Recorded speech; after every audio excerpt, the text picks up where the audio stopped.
Yerawada jail में मिले और क्रांति की पहली गुरु शिक्षा ग्रहण की। यहीं से भगत सिंह के जीवन में क्रांतिकारी परिवर्तन आया। सावरकर के कहने पर भगत सिंह ने चंद्रशेखर आजाद से मुलाकात की और उनके दल में शामिल हो गए। आजाद के दल का नाम हिंदुस्तान रिपब्लिकन एसोसिएशन था। देखो बेटा, फिर से देखें, दूसरा पेज जो हमने पढ़ा है अभी। ब्रिटिश हुकूमत द्वारा गांधी जी के असहयोग आंदोलन को रद्द कर देने के कारण देश के तमाम नवयुवकों की भांति उन्हें भी रोष हुआ और अंततः उन्होंने देश की स्वतंत्रता के लिए क्रांति का मार्ग अपनाना अनुचित नहीं समझा। उन्होंने जुलूसों में भाग लेना आरंभ कर दिया। साथ ही वह कई क्रांतिकारी दलों के सदस्य बन गए। लाहौर के नेशनल कॉलेज की पढ़ाई छोड़कर भगत सिंह ने भारत की आजादी के लिए नौजवान भारत सभा की स्थापना की। कुछ समय बाद भगत सिंह करतार सिंह सराभा के संपर्क में आए। उन्होंने भगत सिंह को क्रांतिकारी गतिविधियों में शामिल होने की सलाह दी। वह उनका हौसला बढ़ाते और क्रांतिकारी साहित्य पढ़ने के लिए देते। करतार सिंह ने वीर सावरकर की एक ऐसी ही किताब 1857 प्रथम स्वतंत्रता संग्राम इन्हें पढ़ने के लिए दी। भगत सिंह इस किताब से इतने प्रभावित हुए कि उन्होंने बाकी संस्करण छापने के लिए सहायता प्रदान की। जून 1924 में भगत सिंह वीर सावरकर से यरवदा जेल में मिले और क्रांति की पहली गुरु शिक्षा ग्रहण की। यहीं से भगत सिंह के जीवन में क्रांतिकारी परिवर्तन आया। सावरकर के कहने पर भगत सिंह ने चंद्रशेखर आजाद से मुलाकात की और उनके दल में शामिल हो गए। आजाद के दल का नाम हिंदुस्तान रिपब्लिकन एसोसिएशन था। अब नेक्स्ट पेज पढ़ेंगे, तीसरा।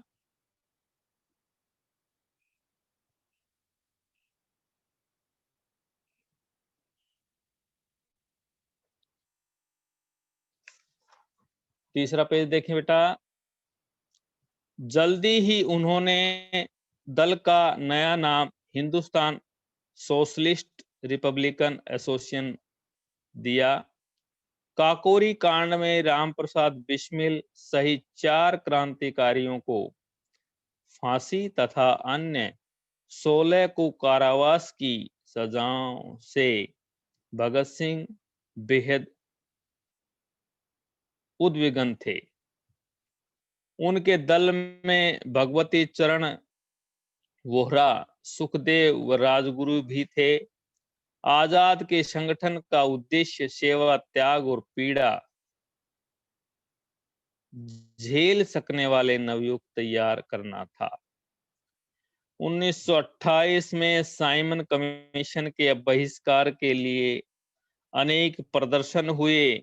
इन प्रदर्शनों में भाग लेने वालों पर अंग्रेजी शासन ने लाठीचार्ज भी किया। इसी लाठीचार्ज से घायल होकर लाला लाजपत राय शहीद हो गए। अब तो भगत सिंह से रहा न गया। इन्होंने पुलिस सुपरिटेंडेंट स्कॉट को मारने की गुप्त योजना बनाई। योजना के मुताबिक भगत सिंह और राजगुरु लाहौर कोतवाली के सामने व्यस्त मुद्रा में टहलने लगे। उधर जैक गोपाल अपनी साइकिल को लेकर ऐसे बैठ गए जैसे वह खराब हो गई हो। गोपाल के इशारे पर दोनों सचेत हो गए।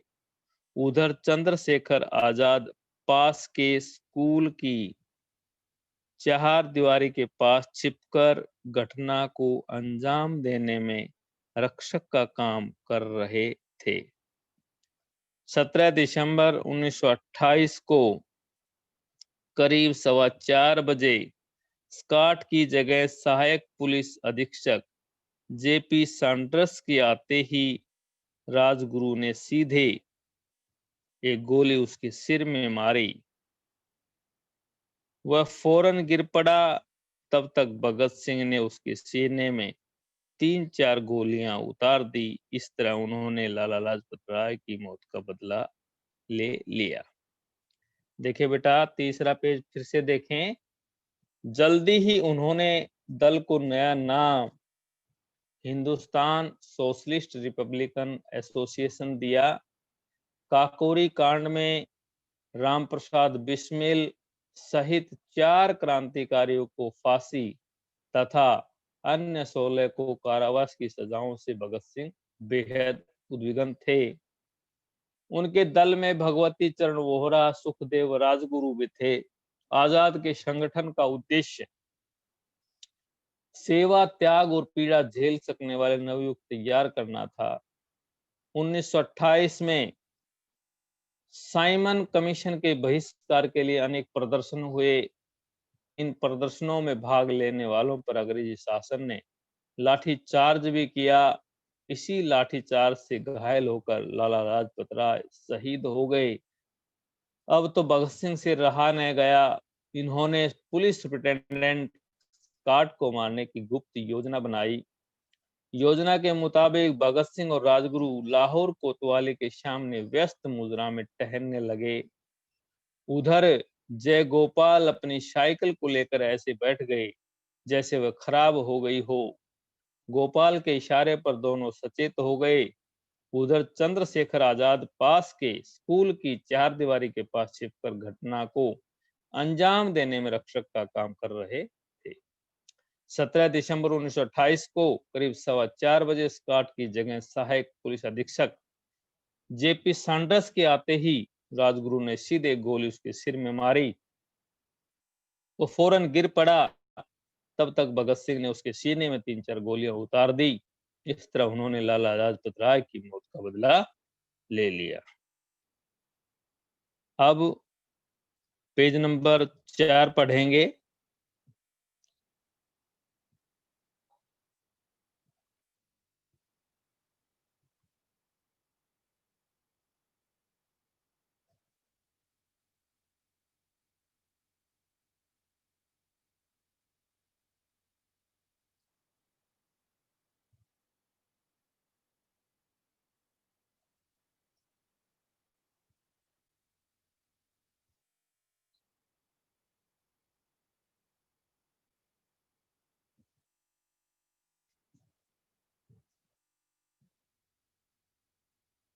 देखिए पेज नंबर 4।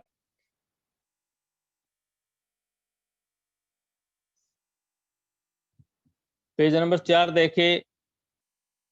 भगत सिंह यद्यपि रक्तपात के पक्षधर नहीं थे, वह कार्ल मार्क्स के सिद्धांतों से प्रभावित थे। मजदूरों के प्रति अंग्रेजों के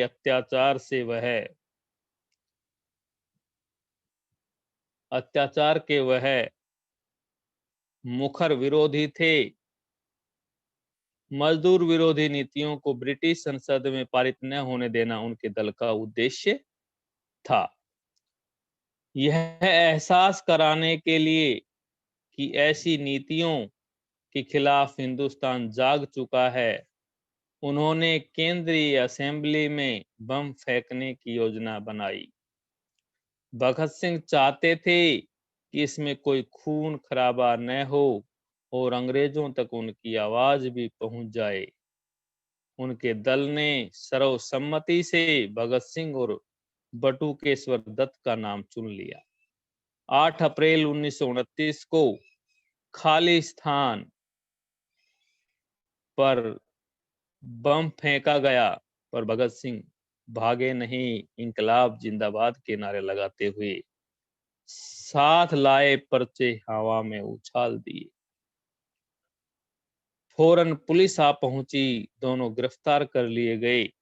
लगभग 2 साल भगत सिंह जेल में रहे। 23 मार्च 1931 को करीब 7:33 पर भगत सिंह तथा उनके 2 साथियों सुखदेव और राजगुरु को फांसी दे दी गई। खुशी खुशी फांसी के फंदे को गले लगाने वाले भगत सिंह व उनके साथी जीवन के आखिरी वक्त में भी मेरा रंग दे बसंती चोला गुनगुना रहे थे। जिंदगी देश पर ही कुर्बान होगी, ऐसी कसम खाने वाले महान क्रांतिकारी भगत सिंह ने अंतिम समय तक वास्तव में कसम निभाई। उनका संपूर्ण जीवन हर भारतीय के दिल में आज भी देश प्रेम की भावना जगाता है। एक बार फिर से देखेंगे पेज नंबर 4। भगत सिंह यद्यपि रक्तपात के पक्षधर नहीं थे, वह कार्ल मार्क्स के सिद्धांतों से प्रभावित थे। मजदूरों के प्रति अंग्रेजों